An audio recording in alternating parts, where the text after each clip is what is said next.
Hello, it's Rob here from Academy of Inner Resonance, School of Subtle Energy Therapy, Inner Development and Crystal Healing. We're based in Scotland, and from here we run the 2-year diploma course in Crystal and Energy Healing, as well as retreats such as the Astro Crystal ones and the Communicating with Nature for Healing and many other things. So please do check out the website at www.inner-resonance.org.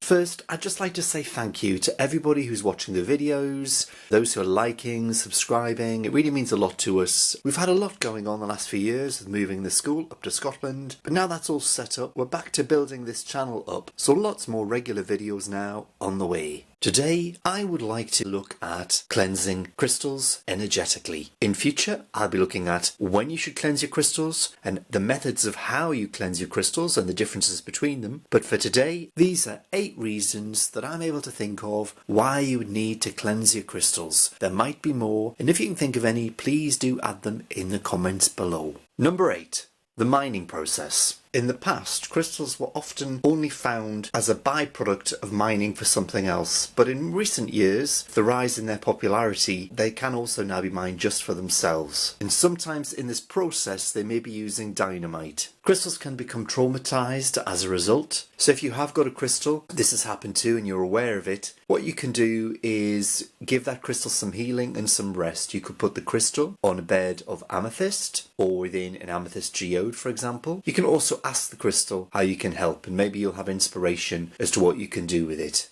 Number 7. They've been handled by lots of people. Crystals absorb as well as transmit energies, and to find its way into your care, a crystal has been through a very long process where it's been handled by a lot of people who may have been depressed, been annoyed, or anything could have been happening to them. From the mining process to the packing process to the wholesalers to a shop. It's very important to cleanse it of any potential negative energies it's absorbed on its way to you. Number 6. They could have been in a negative environment. So this follows on a bit from number 7, but it's not just the people, it's the environment itself where the crystals have been stored along the way to you. This could include an energetic atmosphere because of the people who work in that environment, but it can also include EMF, electromagnetic frequencies that it's absorbed along the way, equipment, phones, masts, etc. Number 5. Family heirlooms and jewellery. If you own any family heirlooms or jewellery, things that have been passed to you, then it's very important that you give them a thorough cleanse when they come into your care, especially if that person had been ill in some way. Don't forget that gold and silver and copper are also all crystals, and gold does absorb a lot of negativity, so it is important to cleanse that particularly thoroughly.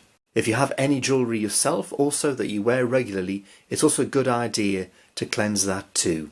Once you've cleansed all your jewellery, you could then just tune it for your highest good and just enjoy wearing it. Number 4. Misuse. Crystals that come into your care may have once belonged to somebody else who may also have misused that crystal. So you do need to clean them thoroughly just in case there is any previous programming still there, which means that when they're with you, they could be working not for your highest good. I did once receive some crystals myself and knew that something wasn't right. They were dull, unattractive. The poor crystals were not shining at all. And it took me a little bit of time to work out that actually they had been programmed for harm. Sometimes when crystals have been misused or indeed cursed, there's nothing you can actually do to help. I'm thinking of such things as the Hope Diamond. In these instances, the only thing you can really do is send them back to the earth with love and bury them in the ground. You could even do this maybe under a holly bush, because holly, if you know your bark flower remedies, it's very good at neutralising very negative emotions like hate and anger, things like that. Number 3.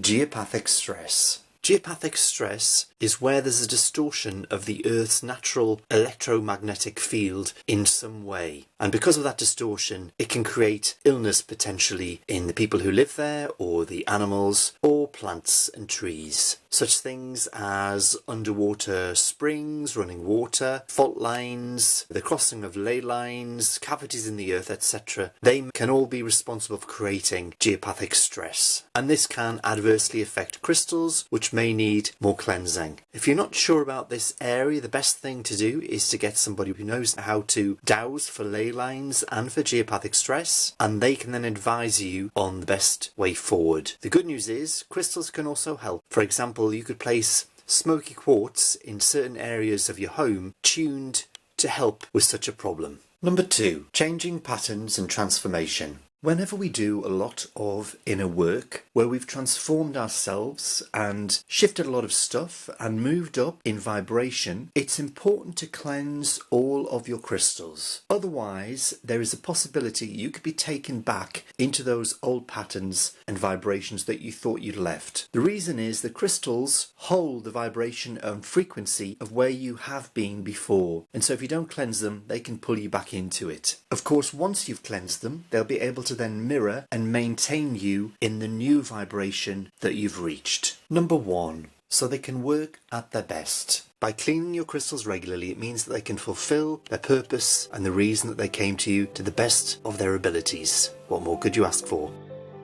I hope you enjoyed the video. Please let me know in your comments below, and also if you've got any questions or any crystals you'd like me to cover for future videos or any subjects. And please also like and subscribe, and please remember to set it for all notifications if you want to be sure to find out when the next videos are released. More videos on crystals, energy work, healing, inner development, astrology, all on the way. And if you'd like to find out more details about what we offer at the school, the Academy of Inner Resonance up here in Scotland, the diploma course, the workshops, retreats, open days, lots of other things, please do check out the website at www.inner-resonance.org. Take care and see you soon.